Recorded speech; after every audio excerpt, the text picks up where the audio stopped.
to the All is Well Shai Group channel. So my name is Abu Taha and today I discuss very important topics. যাদের SST exam 30 তারিখ রয়েছে, তো তোমরা যারা 3 দিন এসএসটির জন্য রেখেছো, এই 3 দিনে কিভাবে তোমরা 40 এর মধ্যে 40 এর মধ্যে এবং 38, ঠিক আছে, 38 ক্যারি করতে চাও, তোমাদের জন্য এই ভিডিওটা খুবই ইম্পর্টেন্ট। তোমাদের খুবই সুন্দর সুন্দর টিপস দেব 3 দিনের জন্য, ফর 3 ডেজ। 3 দিনের জন্য তোমাদের খুবই সিম্পল ভাবে তোমরা 38 তোমরা পেতে পারো। কিভাবে চলো দেখি। তো প্রথম দিন কি করবে? ফার্স্ট দিন প্রথম দিন কি করবে? প্রথম দিন তোমরা সিভিক্স, ঠিক আছে, সিভিক্স কে ধরবে। সিভিক্স কে কিভাবে ধরবে? প্রথম দিন তোমরা প্রত্যেক দিনই তিনটা যে তিনটা চ্যাপ্টার রয়েছে সেই তিনটা চ্যাপ্টারকে টাস্ক দেবে, ঠিক আছে। তো প্রথম দিন সিভিক্স কে কিভাবে করবে? সিভিক্স কে প্রথম তোমরা যে টেক্সট বুক রয়েছে, টেক্সট বুককে খুবই একদম মানে অ্যাট্রাকশন ভাবে, একটা ওয়ার্ডও যাতে বাদ না থাকে এইরকম করে তোমরা টেক্সট বুককে প্রথম পড়বে, বুঝে প্রত্যেকটা যে পাওয়ার শেয়ারিং এর সিভিক্সের মধ্যে যে পাওয়ার শেয়ারিং রয়েছে, পাওয়ার শেয়ারিং এর যে প্রত্যেকটা বেলজিয়াম থেকে শুরু করে শ্রীলঙ্কা থেকে শুরু করে সব টপিকস গুলা তোমরা শুরু থেকে শেষ অবধি অবশ্যই টপিকস গুলা পড়বে। এবং এই টপিকস পড়ে তোমাদের যে স্যাম্পল পেপার রয়েছে ফেডারেলিজমের ও পড়বে, ফেডারেলিজমের যে টপিকসগুলো রয়েছে সিভিক্সের মধ্যে ফেডারেলিজম টপিকসগুলো অবশ্যই পড়বে। যে স্যাম্পল পেপার রয়েছে স্যাম্পল পেপারটা এইখানে রাখবে আর এইখানে টেক্সট বুকরা রাখবে। তো স্যাম্পল পেপারের মধ্যে রিজন অ্যাসারেশন বেস, কেস বেস যে কোশ্চেনগুলো রয়েছে, কিরকম টাইপের কোশ্চেন আসতে পারে সেই কোশ্চেনগুলা তোমরা খুব ভালো করে পড়বে। টপিকসগুলো পড়বে, যে টপিকসটি তোমাদের ইম্পর্টেন্ট লাগে সেই টপিকসগুলো অবশ্যই পড়বে। তো তো তোমরা প্রথম টেক্সট বুককে খুবই ভালো করবে। নো নোটস ও আদার্স যে নোটসগুলো রয়েছে, যেমন গোল্ডেনের, এটা আমি বলবো না, যে আদার্স যে নোটস রয়েছে টেক্সট বুক ছাড়া এই টেক্সট বুককে অবশ্যই গুরুত্বপূর্ণ দিবে, ঠিক আছে। তো তোমরা প্রথম টেক্সট বুককে খুবই ভালো করে পড়বে। তারপর এটা থেকে যে এমসিকিউ গুলিও খুব ভালো করে পড়বে, ঠিক আছে।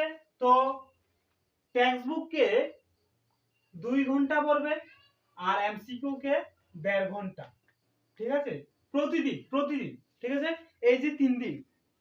তো তারপর সিভিক্সের পর কি ধরবে? সিভিক্সের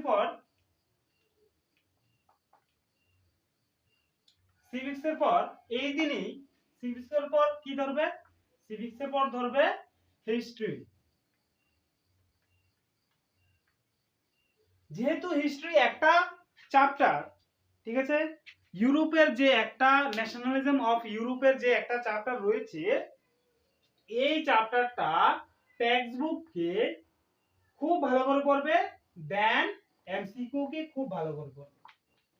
এই যে হিস্ট্রির যে চ্যাপ্টারটা রয়েছে ন্যাশনালিজম ইন ইউরোপ, এটা খুবই একটু কঠিন চ্যাপ্টার, এটাকে খুব ভালো করে বোঝার চেষ্টা করবে। প্রত্যেকটা লাইন, প্রত্যেকটা সেন্টেন্স, প্রত্যেকটা বিষয়, প্রত্যেকটা টপিকসকে খুব ভালো করে চেষ্টা করবে, বোঝার চেষ্টা করবে। দেন তারপর কি করবে? তারপর তার থেকে এমসিকিউ গুলা বোঝার চেষ্টা করবে।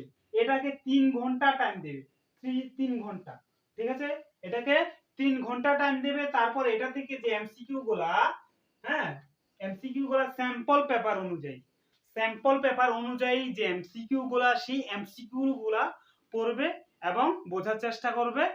দেন তোমাদের দেখো, টেক্সট বুক পড়ার একটাই উপযোগিতা, একটাই খুবই ইম্পর্টেন্ট। কেন? টেক্সট বুক পড়লে তোমরা যদি কোশ্চেন কমনও না পড়ে, যদি শুধু বিষয়টা মনে থাকে, শুধু একটু কনসেপ্ট মনে থাকে, তখন তোমরা কি করবে 50% কোশ্চেনটা অ্যাটেন্ড করতে পারবে, যে তুমি 50% শিওর যে কোশ্চেনটা হবে, তখনও তোমরা 1 নাম্বার পেয়ে যাবে। ঠিক আছে, তখনও তোমরা এক নাম্বার পেয়ে যাবে। তো সরি, চ্যাপ্টার হচ্ছে সাবজেক্ট হচ্ছে 4টা। তো তারপর এটা হচ্ছে ডে 1, ঠিক আছে। তারপর ডে 2, ডে 2 তে তোমরা কি করবে, ডে 2 তে প্রথম জিওগ্রাফি ধরবে। জিওগ্রাফির মোটামুটি 3টা চ্যাপ্টার রয়েছে। একটা হচ্ছে রিসোর্স এন্ড ডেভেলপমেন্ট, তারপর হচ্ছে ওয়াটার রিসোর্স, তারপর হচ্ছে কি এগ্রিকালচার। এই 3টা টপিকস একটু সহজ, অন্য যে হিস্ট্রি আর সিভিক্স থেকে একটু সহজ। এই যে টপিকসটা, এই যে বিষয়টা খুবই একটু নরমালি পড়বে একদম অ্যাট্রাকশন দিয়ে, খুব ইম্পর্টেন্ট দিয়ে পড়বে টেক্সট বুককে খুব ভালো করে পড়বে। ঠিক আছে, 3 ঘন্টা 3টা যে চ্যাপ্টার রয়েছে, 3টা 3 ঘন্টা। তারপর এর থেকে যে এমসিকিউ গুলাকেও খুব ভালো করে পড়বে। এমসিকিউ গুলা তোমাদের কাছে যে অল্টারনেটিভ এমসিকিউ রয়েছে, তোমাদের কাছে যে এমসিকিউ রয়েছে, বা তোমরা যে নিজে এমসিকিউ রেডি করেছো, সেই এমসিকিউ গুলাকেও খুব ভালো করে পড়বে। দেন তারপর ডে 2 এর মধ্যেই, ঠিক আছে, ডে 2 এর মধ্যেই ইকোনমিক্স কে ধরবে। ঠিক আছে, ইকোনমিক্স কে ধরবে। ইকোনমিক্স এর যে চ্যাপ্টার গুলা রয়েছে, সেই টেক্সট বুক অনুযায়ী সেই টেক্সট বুককে 3 ঘন্টা পড়বে। তারপর এর থেকে যে এমসিকিউ গুলা রয়েছে, তোমাদের এইরকম যাতে না হয় যে এই টপিকসটা, এই যে টপিকসটা এটা আমি পারি না, কোনো চ্যাপ্টারের যে টপিকসটা আমি পারি না। তো প্রত্যেকটা টপিকসকে, যেমন ইকোনমিক্স থেকে শুরু করে, জিওগ্রাফি থেকে শুরু করে, হিস্ট্রি থেকে শুরু করে, সিভিক্স থেকে শুরু করে, সবগুলা যে চ্যাপ্টার রয়েছে, সবগুলা সাবজেক্ট রয়েছে, সেই সাবজেক্টের বিষয়গুলো তোমরা জানতে হবে। তো লাস্টের থার্ড ডে, তৃতীয় দিন কি করবে, তোমরা সেই সব বিষয়গুলা রিভাইজ দিবে। ঠিক আছে, সেই সব বিষয়গুলা কি করবে, রিভাইজ দেবে, এবং এমসিকিউ গুলাকেও একটু একটু রিভাইজ দেবে, ইম্পর্টেন্ট টপিকস গুলো একটু একটু রিভাইজ দেবে। দেন তোমাদের রিজন এন্ড এক্সপ্রেশন বেস, হ্যাঁ, 40 মধ্যে আশা করি 38 পাওয়া যাবে। ঠিক আছে, 40 মধ্যে 38 একদম নিশ্চিত, এরকম করে পড়লে। তো আমার এই ভিডিওটা অবশ্যই তোমাদের বন্ধুদের কাছে শেয়ার করবে। ধন্যবাদ সবাইকে।